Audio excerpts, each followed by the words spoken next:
Volume 2, Transcription number 6, 100 WPM, start. Mr. Vice Chairman, I was speaking about the need for developing a strong UN delegation.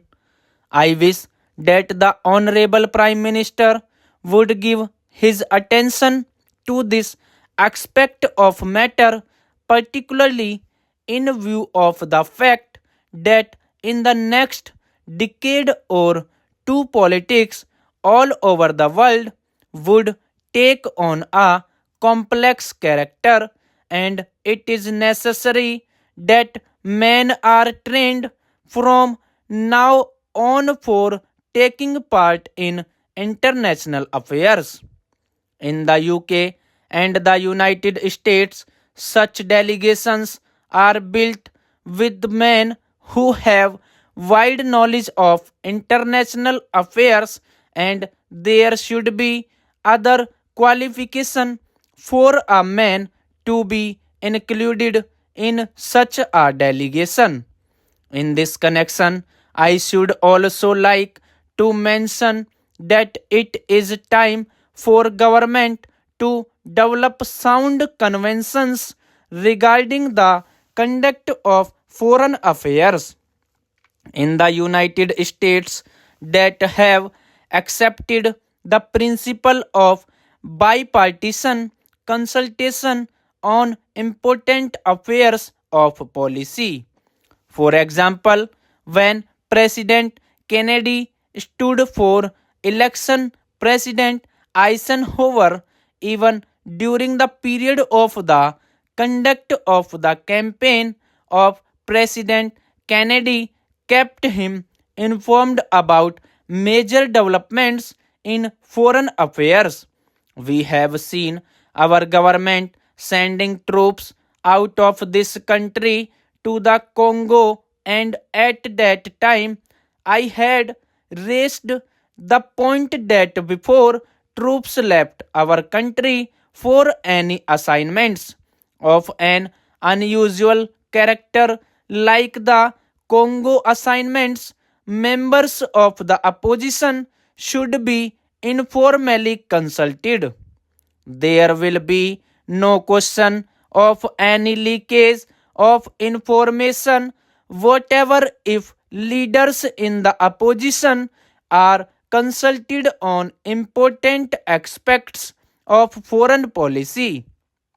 The consultative committee of the External Affairs Ministry does go some way to meet the needs of exchanging information about foreign affairs, but the informal consultation of the kind that I mention, where the leader of the opposition and leaders of other parties are called and told by the Prime Minister about unusual developments, would strengthen the conviction that the foreign policy of the country has the support not only of the Congress party but also of the entire country.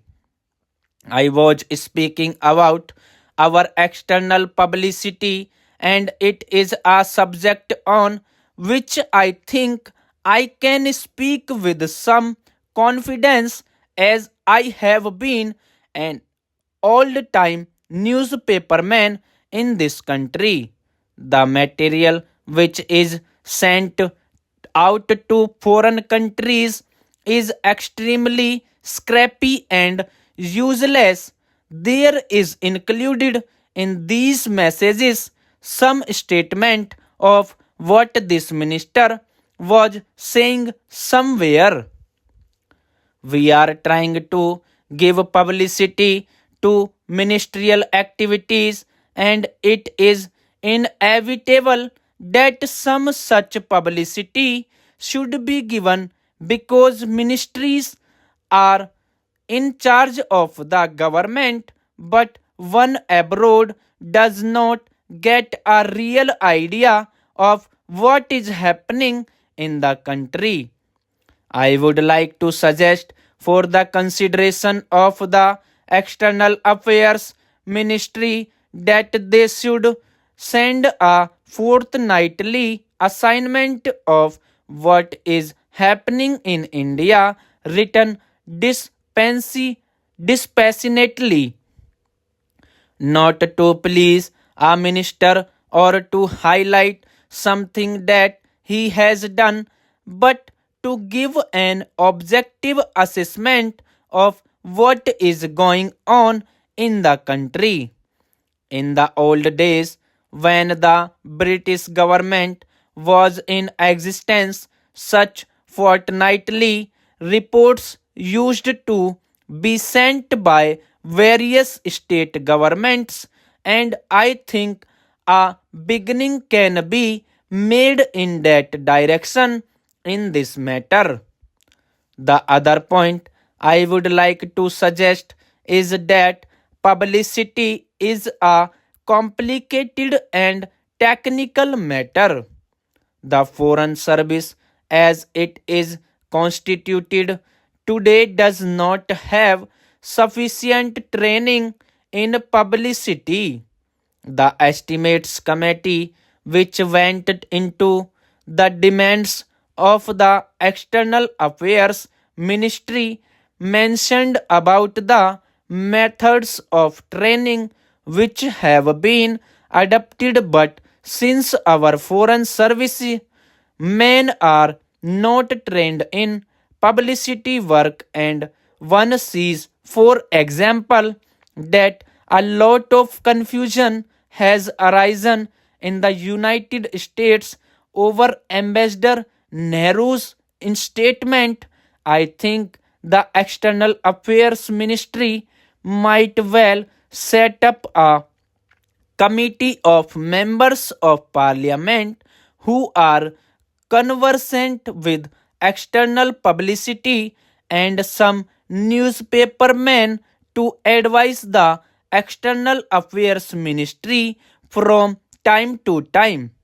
I do not think that the committee will ask for information which is confidential or secret, but they can assist the newspapermen.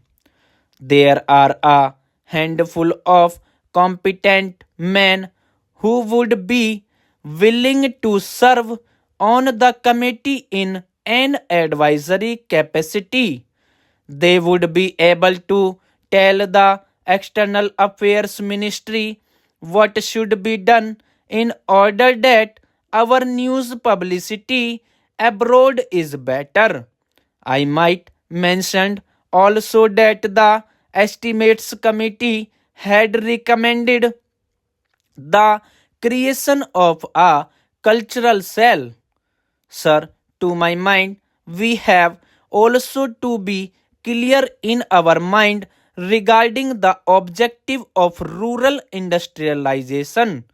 Do we mean to have only diversification of rural economy, and are we going to have rural industrialization only in order to give some help to those who find themselves unemployed during a certain period of the year?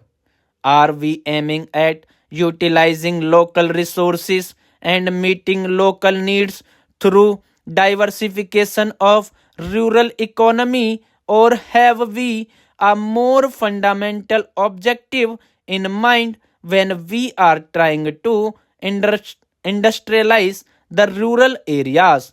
Without this, I am afraid rural industrialization will not be possible. 840 word per minute, 840 word completed, 100 WPM.